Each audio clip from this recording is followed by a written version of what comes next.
Vamos a decir que pasara con esta congregación, que llegara alguien que dice: tengo muchísimos recursos, ¿ustedes qué quieren hacer?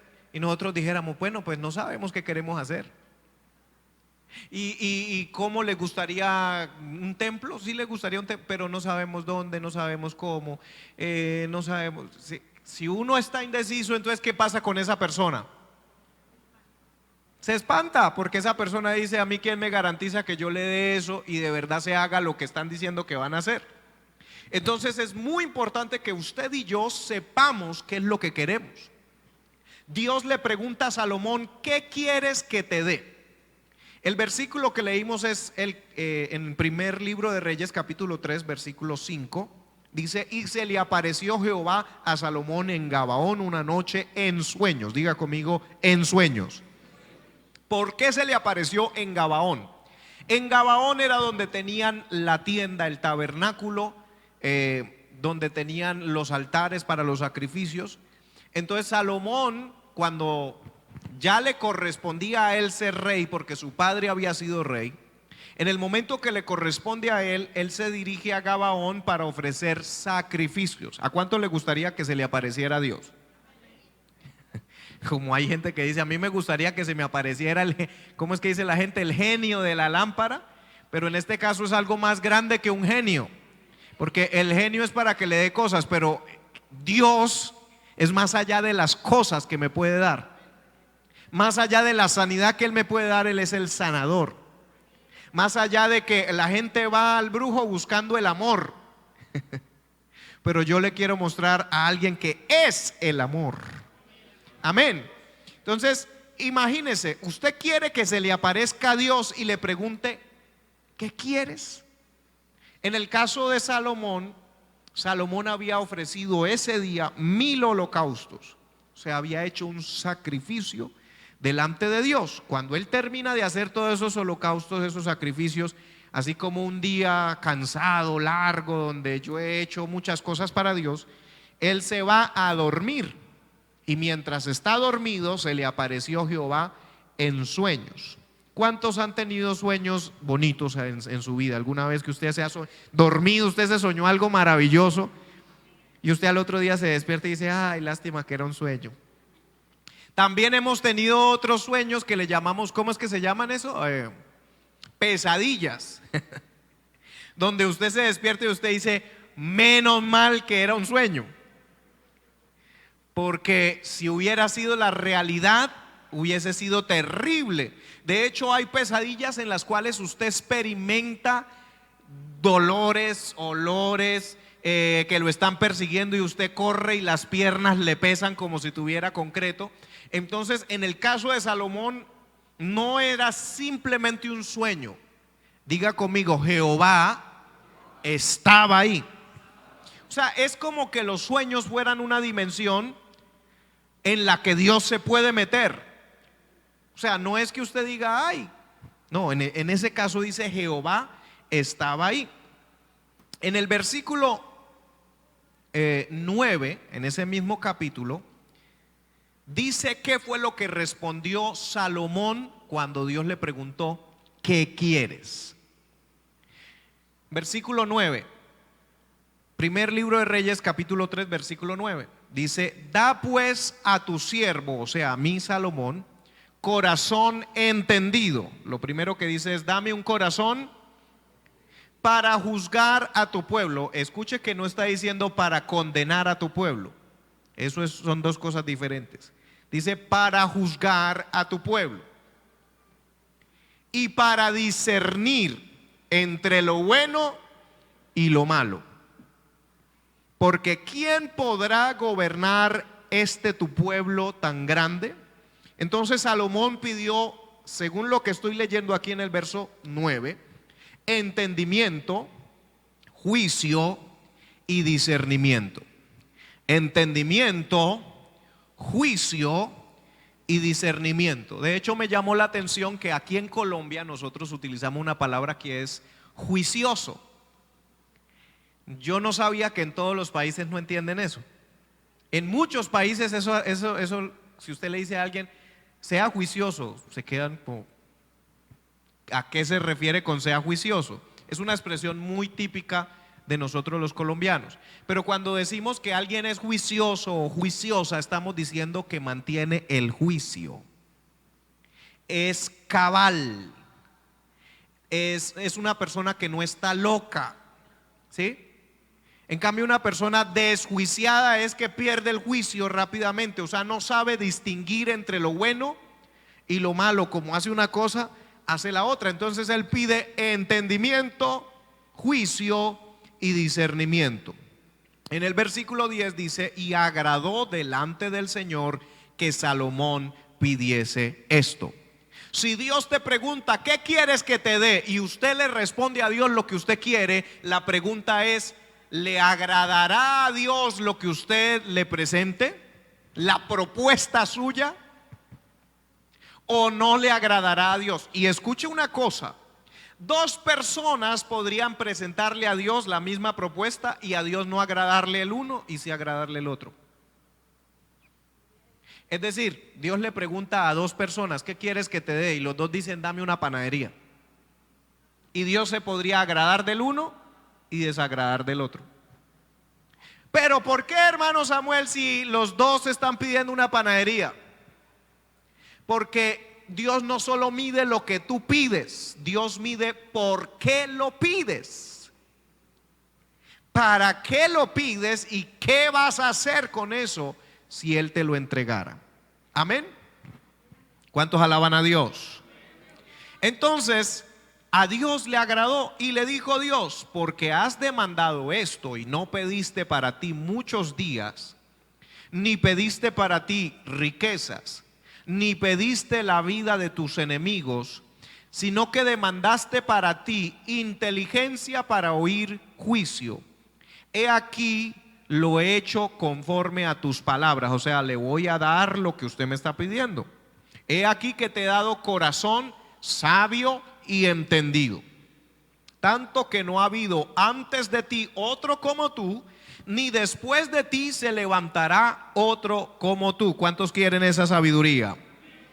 Y aún también te he dado las cosas que no pediste. Diga conmigo: Dios me puede dar lo que no pido.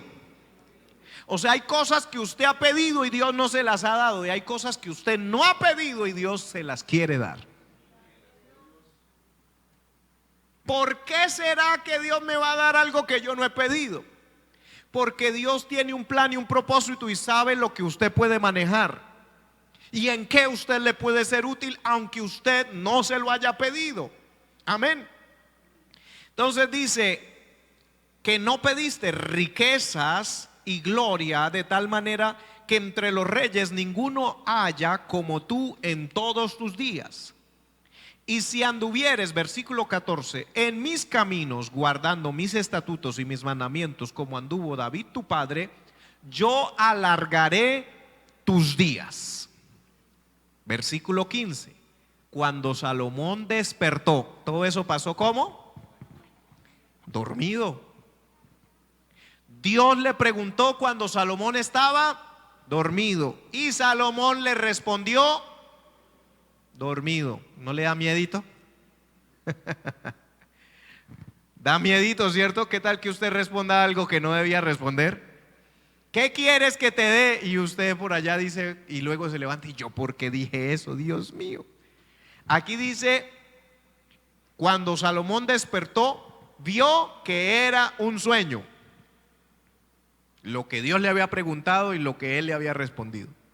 Y vino a Jerusalén y se presentó delante del arca del pacto de Jehová. Escuche, el arca no estaba en Gabaón. ¿Se acuerda que yo les dije el otro día en la enseñanza del tabernáculo caído de David que el arca la tenían era en la ciudad de David, en Sión?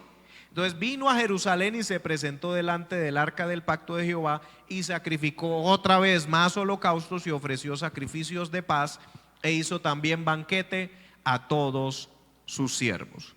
Inmediatamente en el mismo capítulo más abajito aparece una historia para contar y demostrar la gran sabiduría que Salomón había obtenido. Entonces la pregunta es: ¿fue un sueño que Dios fue en un sueño que Dios se le apareció, fue en un sueño que Dios le preguntó y fue en un sueño que él respondió?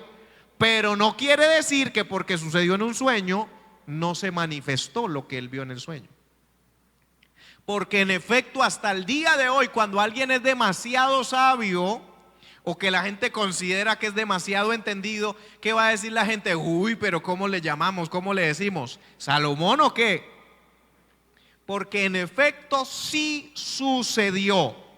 Y esto lo digo porque hay personas que cuando reciben una palabra de parte de Dios, cuando reciben un sueño, una visión, una profecía o algo espiritual, en el momento se gozan, pero luego cuando salen a la calle y ven los problemas de la vida, entonces comienzan a decir, pero es que fue una profecía, fue en un culto, fue cuando estaba sonando el piano, pero aquí ya en la calle no está sonando el piano, acá lo que yo oigo es a la gente gritándome, insultándome, los problemas, las deudas, esto y lo otro. Entonces pretendemos decir, es que fue un sueño. Estoy aquí para decirle, en Dios, Él puede estar en esa dimensión de los sueños y puede manifestarlo en el ámbito terrenal, natural y humano.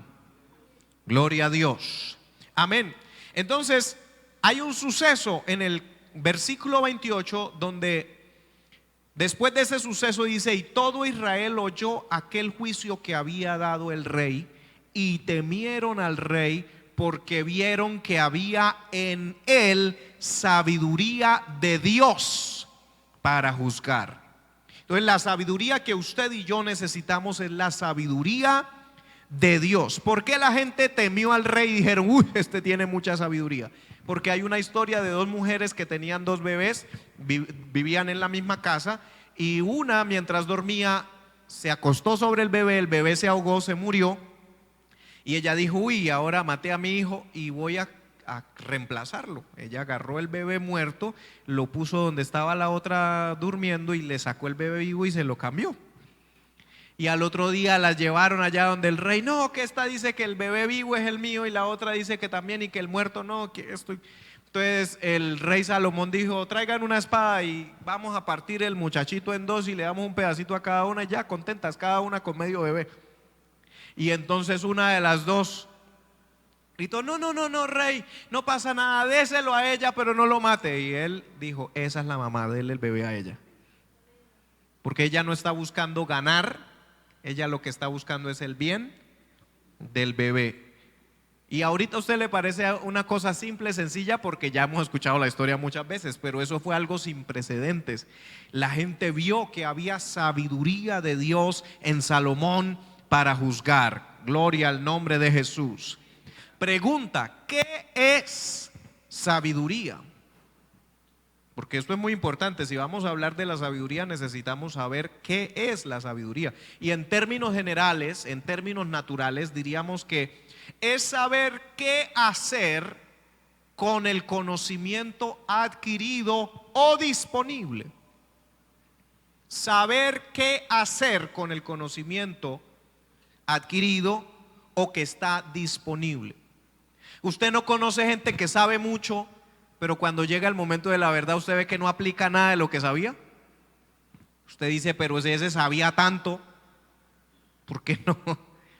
Porque puede tener muchos conocimientos, pero puede no tener sabiduría. Glorificado es el nombre de ese. Eso lo vemos incluso mucho hablando en el ámbito. Eso yo lo he hablado con muchos músicos. Hemos visto alrededor del mundo muchas personas que han estudiado carreras enteras y hasta especializaciones en música y que le hablan a usted de todas las teorías y le sacan a usted lo que dice el libro, lo que dice el maestro, lo que dice, y pueden hablar muchísimas cosas de música y hasta mostrarle a usted en el instrumento, pero cuando llega la hora de tocar dentro de un grupo, no, usted dice, pero no entiendo qué era lo que tanto. Y eso se va a ver muchísimo. Y también van a encontrar personas que no saben tanto, pero lo que saben lo pueden aplicar. Eso es sabiduría. ¿Cuántos quieren aplicar? Usted tiene muchos conocimientos. Es más, un cristiano que venga al menos 2 veces a la semana a la iglesia, calcule cuántas predicaciones ha oído, cuánta Biblia ha leído. puede tener muchísimo conocimiento, pero es necesario que opere en nosotros la sabiduría de Dios para que no sea una predicación más, sino para que cuando yo esté en el momento del problema, de la prueba, de la situación, yo sepa qué hacer. En la palabra dice esto, y yo creo que la cosa va por aquí. ¿Cuánto le gustaría eso? Glorificado es el nombre del Señor. Ahora, hay varias clases de sabiduría, o por lo menos dos importantes. Una es la falsa sabiduría, que es la terrenal, que se convierte en diabólica. Ya lo vamos a ver por la palabra. Y la otra clase de sabiduría es la verdadera sabiduría, la que es celestial, la que viene de Dios. En Santiago 3:13 nos explica esto. Gloria a Dios. Santiago 3:13 dice: ¿quién es sabio y entendido entre vosotros? Muestre por la buena conducta sus obras en sabia mansedumbre. Entonces Santiago comienza a conectar la sabiduría con la mansedumbre. La mansedumbre es cuando usted es manso. ¿Qué es una persona mansa? Escuche que no estoy diciendo una persona mensa, estoy diciendo una persona mansa. Una persona mansa es parecido a lo que nos referimos con humilde. De acuerdo a la teología dicen que la diferencia entre humildad y mansedumbre es que la humildad es para con Dios y la mansedumbre es para con los hombres, o para con aquel que no tengo necesidad de ser humilde. Es decir, si usted conoce a la persona más rica del país y lo invitan a ir a hacer algo, usted probablemente se comporte con humildad porque usted considera que esa persona es mayor que usted. Pero hay otras personas con las que usted quizás no siente que esa persona sea mayor, pero si usted tiene un comportamiento de humildad, a eso se le llama mansedumbre. Porque usted no tenía ninguna obligación. Pues con su jefe que le paga el salario, pues usted va a ser mansito porque pues él es el que le paga. Pero cuando es alguien que usted no le importa, ahí se prueba la verdadera mansedumbre.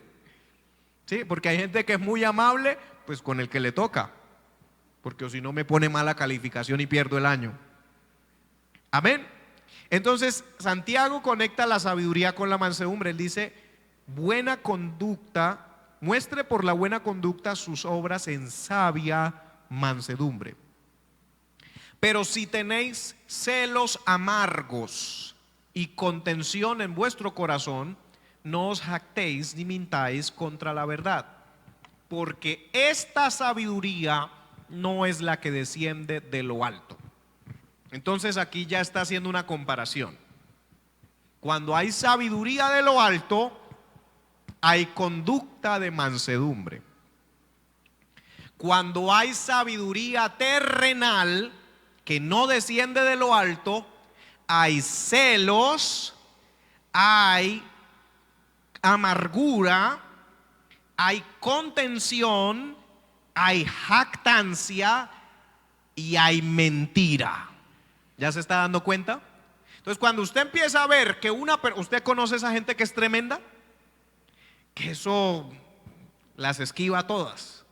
Y a veces en las empresas hay una persona de esas que cuando entra el nuevo le dicen: tenga mucho cuidado con fulanito porque ese es terrible. Ese se ganó al jefe, se ganó a fulano, se ganó a sutano y mueve fichas y hace aquí y hace allá. Es sagaz, esa persona tiene, pero todo lo hace por causa de celos, amarguras, mentiras, jactancias. Esa persona tremenda tiene una sabiduría que no viene de lo alto. Y esto no es para que usted empiece a pensar en su mente: ¿quién? Fulanito que yo conozco, ese tiene una sabiduría terrenal o diabólica. Es más para que examinemos si nosotros la tenemos así o no. Sí, porque más que todo se trata, porque si esa persona que usted conoce es así, pues vaya y venga. Pero si usted es el que tiene esa sabiduría que no viene de lo alto, estamos en una situación peligrosa. Mire cómo dice, porque esta sabiduría no es la que desciende de lo alto, sino terrenal, animal y diabólica. O sea, esa gente que dice, yo voy a escalar como sea, así me toque pisar al que me toque pisar, traicionar al que me toque traicionar, pero yo llego arriba. Ahí hay sabiduría terrenal, animal y diabólica. Pero usted y yo no deberíamos comportarnos como animales, mucho menos como diablos. Porque es que a veces uno dice, ¿cómo un evangélico puede ser más parecido al diablo que a Cristo? ¿Cómo puedo yo parecerme más al diablo que a Cristo si soy cristiano? Porque el diablo es el que dijo, subiré y seré igual a Dios, y voy a convencer y voy a hacer contratación y me voy a llevar a la tercera parte de los ángeles. Entonces hay cristianos que quieren también contratar a la tercera parte de, y seguir a este y hacer lo otro y traicionar a este para llegar a. Eso es un comportamiento de sabiduría terrenal, animal y diabólica. Glorificado es el nombre del Señor. Porque donde hay celos, versículo 16, y contención, allí hay perturbación y toda obra perversa. Pero la sabiduría que es de lo alto es primeramente pura. Entonces, cada vez que usted quiera analizar si lo que usted va a hacer proviene de sabiduría de lo alto, examine si es algo puro, o si por allá adentro usted dice, uy, ahora sí se van a dar cuenta quién soy yo. Es una forma fácil de examinar. Pura. Después, pacífica, amable, benigna, llena de misericordia y de buenos frutos, sin incertidumbre ni hipocresía. Está complicada la cosa, ¿cierto? Es un mensaje duro. Es un mensaje duro porque muchas veces nosotros decimos, como yo soy cristiano, tengo la palabra, tengo la sabiduría de Dios, pero a todo mundo lo estamos tratando con sabiduría terrenal, animal y diabólica. ¿Cómo puedo recibir la sabiduría de lo alto, la sabiduría de Dios? ¿Cuántos la queremos? Hay que anhelar la sabiduría. Diga conmigo, anhelarla. Número 2, tengo que buscarla. Número 3, tengo que pedirla. Y número 4, tengo que alimentarla. Anhelarla, buscarla, pedirla y alimentarla. Proverbios 2:2. Proverbios 2:2. Alguien una vez me dijo, hermano, usted lee muchas citas bíblicas, ¿por qué no habla más? Yo le digo, pero si no hablamos de la palabra, entonces ¿de qué hablamos? Yo aquí les puedo hablar de anécdotas y hasta traer chistes preparados, pero lo que necesitamos es aprender de la palabra de Dios. Proverbios 2:2 dice, haciendo estar atento tu oído a la sabiduría. Cuando usted está atento, usted ha visto que hay una reunión y hay muchas voces hablando, a veces en una mesa, pero hay una persona que está hablando algo que a usted le interesa mucho, y aunque hay muchas voces sonando, pero usted le presta atención a esa voz, porque usted anhela oír esa información específica, no la otra información. Entonces dice, haciendo estar atento tu oído a la sabiduría. Si inclinares tu corazón a la prudencia. ¿Usted sabe qué es inclinar? Ahora dice, si inclinares tu corazón a la prudencia. Versículo 3. Si clamares a la inteligencia y a la prudencia dieres tu voz. Repita conmigo, voy a dar mi voz a la prudencia. En otras palabras, lo que usted está diciendo es, voy a quitar mi voz de la imprudencia. ¿Qué más dice? Si como a la plata la buscares y la escudriñares como a tesoros. ¿Cuántos han madrugado para ir a trabajar?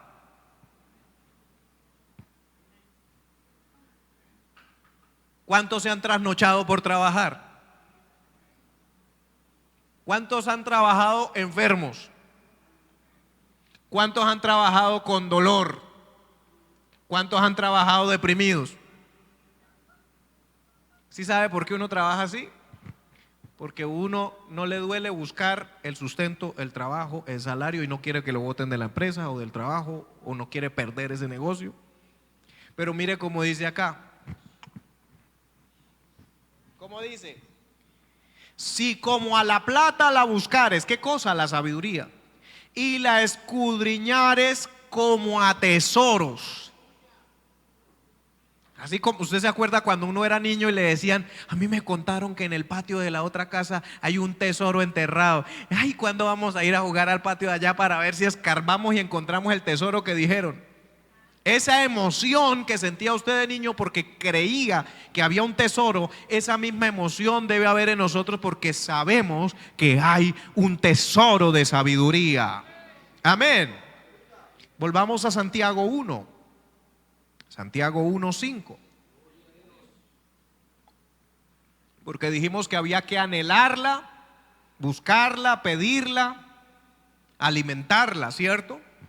Santiago 1:5 dice: y si alguno de ustedes tiene falta de sabiduría, pídala a Dios, el cual da a todos abundantemente y sin reproche, y le será dada.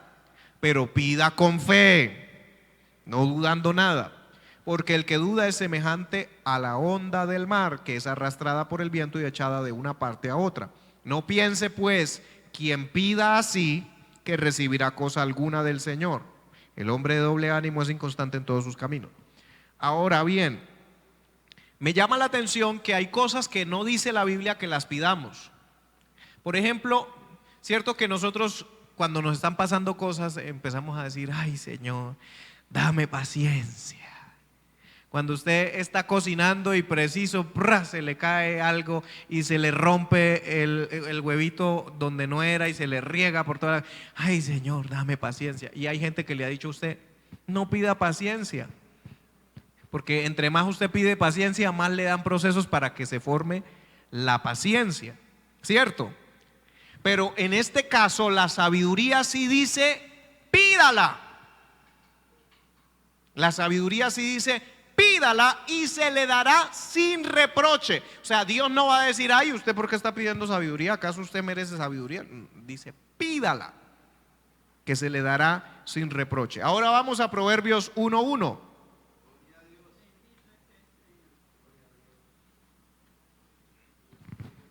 Los proverbios de Salomón, Proverbios 1:1. Hijo de David, rey de Israel, para entender sabiduría y doctrina.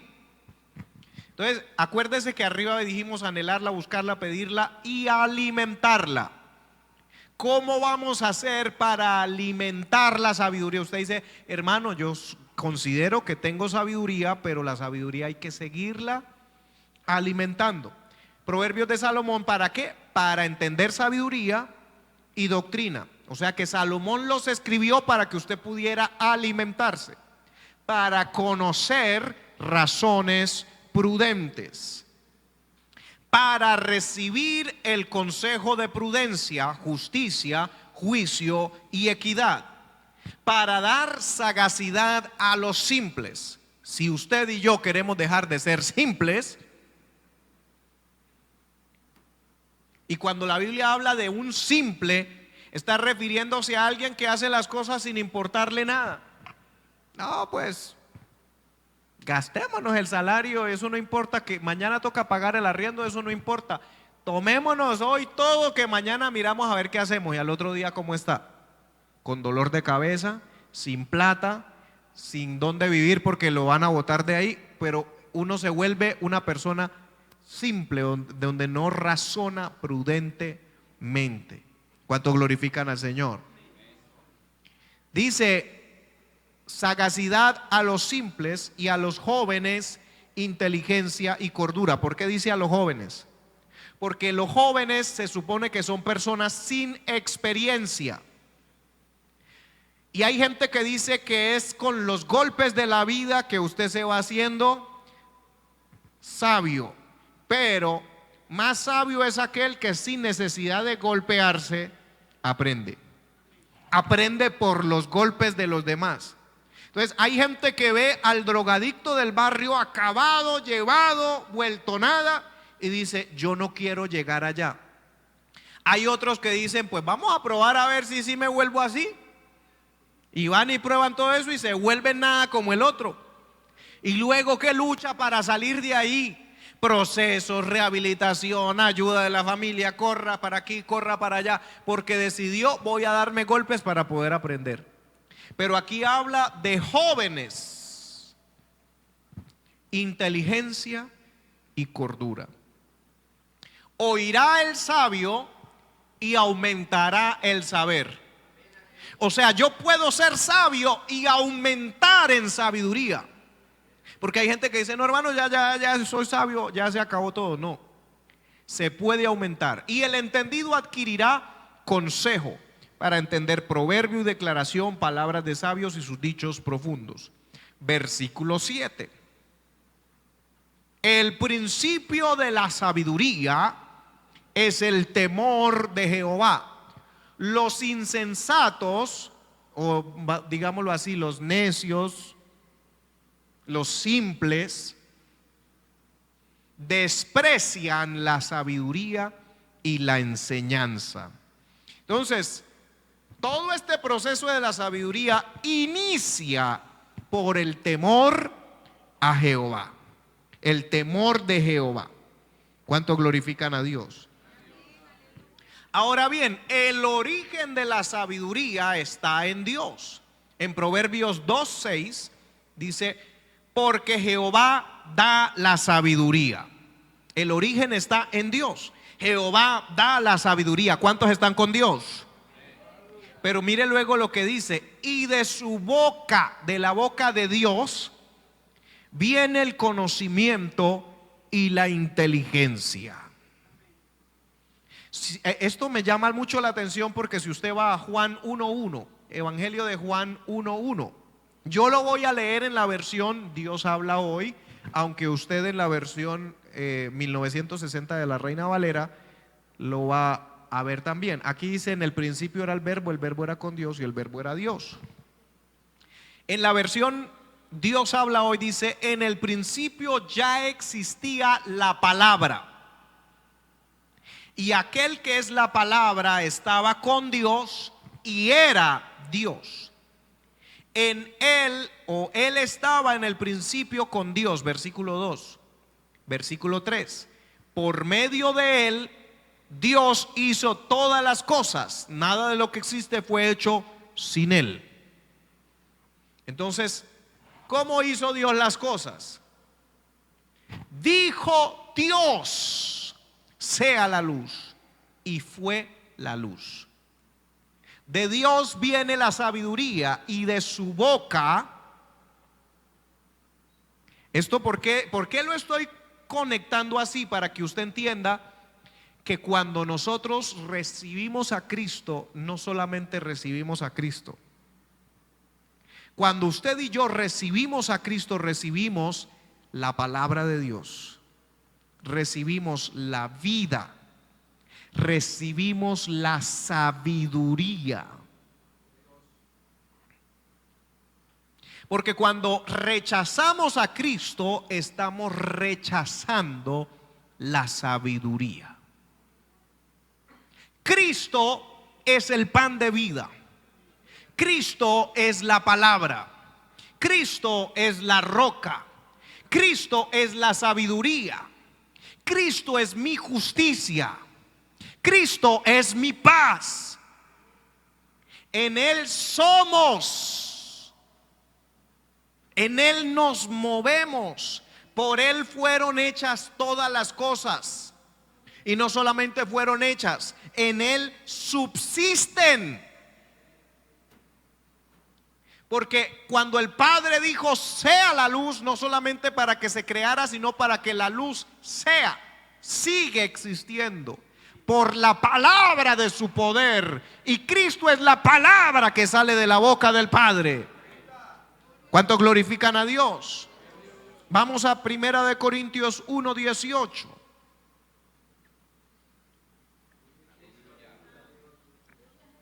Primera de Corintios 1:18 dice Pablo: porque la palabra de la cruz es locura a los que se pierden, pero a los que se salvan, o sea, a nosotros, es poder de Dios. Pues está escrito: destruiré la sabiduría de los sabios, hablando de la sabiduría terrenal, humana, y desecharé el entendimiento de los entendidos. Luego en el versículo 20 dice: ¿dónde está el sabio? ¿Dónde está el escriba? ¿Dónde está el disputador de este siglo? ¿No ha enloquecido Dios la sabiduría del mundo? Para los que quizás se están preguntando a qué se refiere con dónde está el disputador de este siglo, es que en Grecia había un juego que les gustaba hacer los que se consideraban muy inteligentes, muy sabios. Ustedes saben que Grecia se puede considerar la cuna de la filosofía. Diga conmigo Sofía. Sofía, el nombre Sofía significa sabiduría. Por eso filosofía. En griego, cuando la Biblia habla de sabiduría, habla de Sofía. En Grecia había un juego que le llamaban el juego del disputador. ¿De qué se trataba? Era parecido al fútbol, donde hay un arco allá y un arco acá, y el de acá se tiene que enfrentar con el otro y el que más le meta goles. Pero ese juego no era con balones ni con goles, era con argumentos. Entonces al de este lado le decían: usted va a defender el aborto, y al del otro lado le decían: usted va a defender la vida. Y tenían un primer tiempo. Entonces le daban tantos minutos a este y tantos minutos al otro, y este decía ¿por qué defiende el aborto? Y el otro decía ¿por qué defendía la vida? Pero cuando se acababa el primer tiempo le decían: listo, tiempo, ahora cambien. Ahora el que había jugado defendiendo el aborto ahora tenía que defender la vida. ¿Sí me explico? Al mismo que había defendido un tema, ahora lo ponían al otro lado para ver qué tanta agilidad mental y qué argumentos sacaban. O sea que ellos realmente no estaban defendiendo el tema o la causa, sino que estaban mostrando su inteligencia y sabiduría, y a eso se le llamaba el disputador. Y en este caso dice: ¿dónde está el disputador de este siglo? O sea, el disputador de este mundo. ¿Dónde están los que más saben? Los que debaten, los que lo llevan a los podcasts. ¿Dónde está el escriba, el que ha copiado mucho, el que ha escrito muchos libros? ¿Dónde están los sabios y los entendidos de este tiempo? Mire lo que dice: no ha enloquecido Dios la sabiduría del mundo, pues ya que en la sabiduría de Dios el mundo no conoció a Dios mediante la sabiduría, la verdadera, la real, agradó a Dios salvar a los creyentes por la locura de la predicación.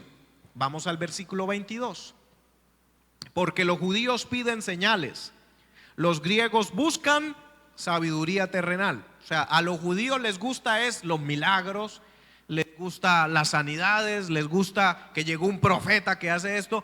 Y a los griegos eso les parece irrelevante. A los griegos lo que les importa es que alguien sea mire cómo habla ese, nos dio 3 vueltas y nos dejó. Y de hecho Pablo habla que en el Areópago y en varios lugares donde se reunían a discutir, dice que se reunían siempre a escuchar cosas nuevas porque tenían comezón de oír cosas nuevas. Cuando Pablo llegó a hablar del Dios no conocido, dice que llegó gente a escuchar porque a ellos no les interesaba más sino escuchar cosas nuevas. Uy, vamos a oír porque salió otro que habla cosas raras. Entonces dice aquí: los griegos buscan sabiduría, pero nosotros predicamos a Cristo crucificado. Ahora, cuando usted habla de predicar a Cristo crucificado, parece que no encaja ni en las señales. O sea, porque qué milagroso parece que alguien diga, sí, crucifíquenme. Antes se ves como, ay, pobrecito, perdió. Y tampoco encaja, según el mundo, tampoco encaja en sabiduría, porque van a decir, si quería conquistar al mundo, ¿para qué se deja crucificar? O sea, los judíos buscan señales, los griegos buscan sabiduría, pero yo vengo a predicar a un Cristo crucificado que a la vista de los judíos le faltó un milagro, le faltó el milagro que era bajarse de la cruz. Y a los griegos le faltó sabiduría, porque si quiere conquistar al mundo, ¿para qué se sube allá? Entonces dice, yo predico a Cristo crucificado, para los judíos ciertamente tropezadero, y para los gentiles locura, mas para los llamados, así judíos como griegos, Cristo, poder de Dios y sabiduría de Dios. Diga conmigo, Cristo es la sabiduría de Dios. Así que mañana, cuando usted se enfrente a una situación dura, diga, yo tengo la sabiduría de Dios, porque tengo a Cristo, poder de Dios y sabiduría de Dios. Versículo 30, Primera de Corintios 1:30. Mas por Él, refiriéndose a Dios Padre, mas por Dios están ustedes en Cristo Jesús, el cual nos ha sido hecho por Dios sabiduría, justificación, santificación y redención. Entonces Cristo no solamente es la palabra, el pan, la roca. Cristo es la sabiduría, es la justificación, es la santificación y la redención. Entonces no se trata de que yo salga de aquí diciendo, hermanos, que yo soy santo, no. Se trata de que yo diga, yo soy santo porque Cristo está en mí y Él es mi santificación. Si a usted le quitamos Cristo, usted ya no es santo. Usted es santo por Cristo en usted. Yo soy santo por Cristo en mí. Para que, como está escrito, el que se gloría, gloríese en el Señor. Ahora vaya al capítulo 2. Tranquilos que ya voy acabando. Primera de Corintios 2:1. Dice Pablo, así que, hermanos, cuando yo fui a ustedes para anunciarles el testimonio de Dios, no fui con excelencia de palabras o de sabiduría, hablando de la terrenal. O sea, no fui allá a dármelas de erudito. Pues me propuse no saber entre vosotros cosa alguna, sino a Jesucristo y a este crucificado. Y estuve entre vosotros con debilidad y mucho temor y temblor. Y ni mi palabra ni mi predicación fue con palabras persuasivas de humana sabiduría, sino con demostración del Espíritu y de poder, para que vuestra fe no esté fundada en la sabiduría de los hombres, sino en el poder de Dios. Sin embargo, hablamos sabiduría entre los que han alcanzado madurez, y sabiduría no de este siglo o no de este mundo, ni de los príncipes de este mundo que perecen, mas hablamos sabiduría de Dios en misterio, la sabiduría oculta, la cual Dios predestinó antes de los siglos para nuestra gloria, la que ninguno de los príncipes de este siglo conoció, porque si la hubieran conocido, nunca habrían crucificado al Señor de gloria.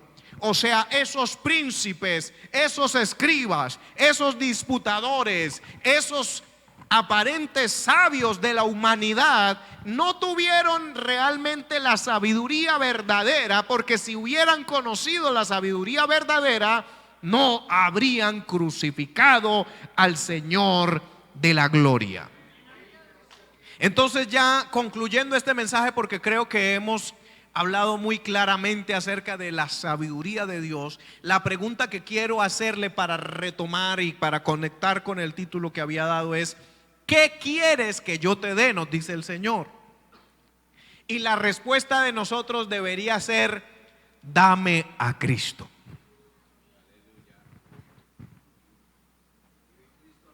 Dame a Cristo.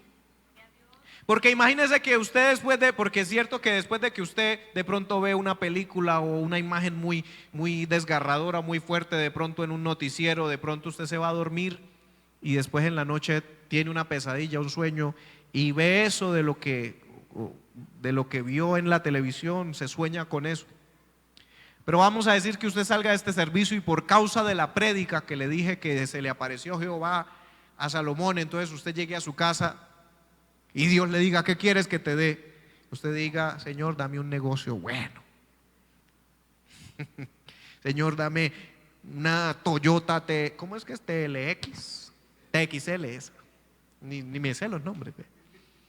Señor, yo quiero, de pronto una hermana dice: Señor, el vestido que vi en la boutique X o Y allá en Cabecera, los zapatos tales. ¿Qué le vas a decir al Señor que te dé?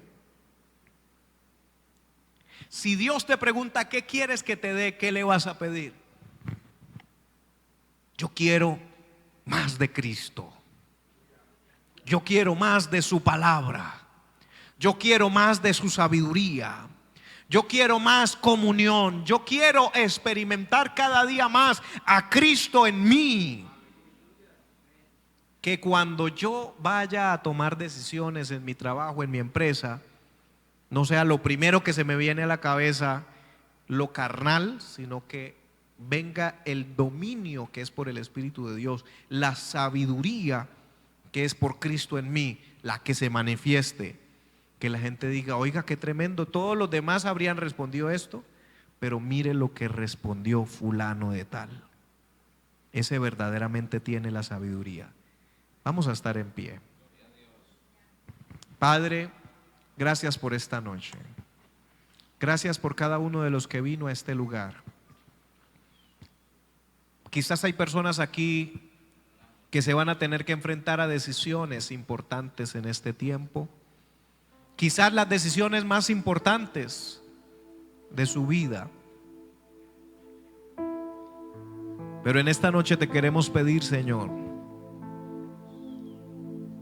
así como Salomón cuando te apareciste a él en sueños, por cuanto no pediste riquezas, ni larga vida, ni la vida de tus enemigos, te daré sabiduría, un corazón entendido, pero también te daré lo que no pediste. Lepa Woshamai Kiramans. Gracias, Señor, porque salimos en esta noche convencidos que no se trata de mi propia prudencia, de mi propia sabiduría. Ayúdame a hablar, a ver, a oír, a nutrir mi espíritu, mi alma, mi cuerpo.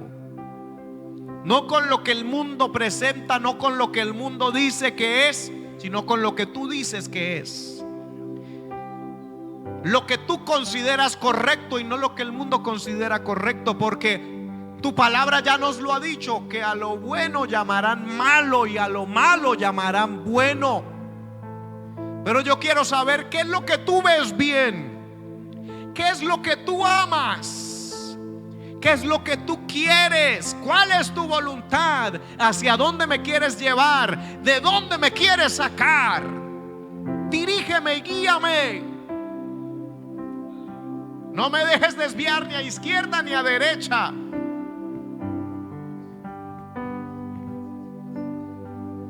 Necesito tu dirección. Necesito tu sabiduría.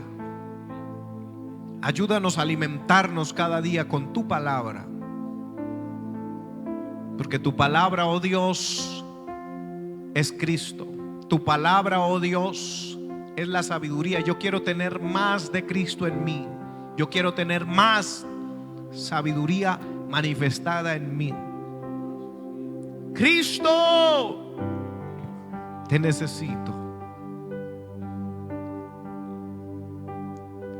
Que tomen todo lo demás, pero que me dejen a Cristo.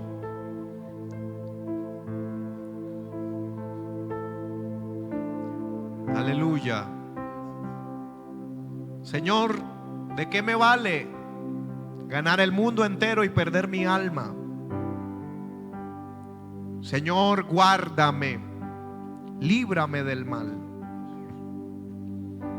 Si tú examinas mi corazón y ves que en mí hay iniquidad y que me voy a desviar, que me voy a perder, Señor, yo te pido misericordia. No me dejes desviarme ni a izquierda ni a derecha. Líbrame del mal. Padre nuestro que estás en el cielo, santificado sea tu nombre. Venga tu reino, reina en mi vida. Hágase tu voluntad, así como en el cielo, también aquí en la tierra, en mi vida, en mi casa, en mi hogar, en mis decisiones, en mi trabajo, en lo que anhelo. El pan nuestro de cada día, dánoslo hoy, aún mientras dormimos. Perdónanos nuestras deudas, nuestras ofensas, así como nosotros también perdonamos a los que nos deben. No nos dejes caer en tentación, mas líbranos del mal, porque tuyo es el reino, tuyo es el poder, tuya es la gloria, por siempre y siempre. Amén y amén. Dele ese aplauso fuerte al Señor en esta hora.